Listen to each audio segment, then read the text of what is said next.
mga kapis, lagyan mo ng light. Yan. Mga kapis dyan, mga katropa. So, nakabili tayo ng kamuting kahoy, balinghoy. Comment down kayo kung anong tawag nito sa inyo. Lalo na yung ating mga kaibigan dyan sa Indonesia and sa part ng Europe at sa ating mga followers and subscribers na nanonood, and shoutout din sa mga bashers ko, mahal ko kayo. And sorry kung na-open kayo dun sa mga kino-content ko, no? Wala naman akong intention para masaktan kayo ng gano'n. Ang akin lang, so gusto ko lang i-share yung mga videos na sa tingin ko makakapagbigay ng entertainment.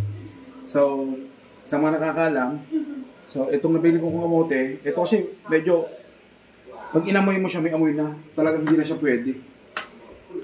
Oh, may amag-amag na siya. So ito talaga, for me, reject na. Oh, bulok na talaga siya. So, nakabili tayo ng bulok, kaya malas natin, no?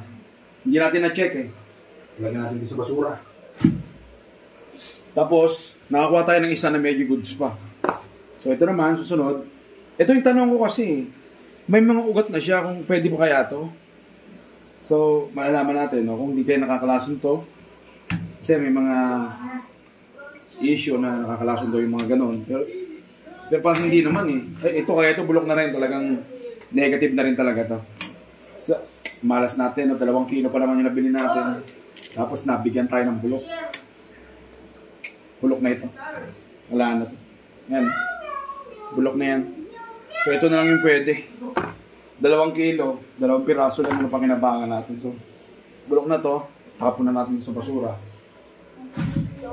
So, yan lang mga kapis dyan. Mamaya, ipapalaw ko yung lasa na ito.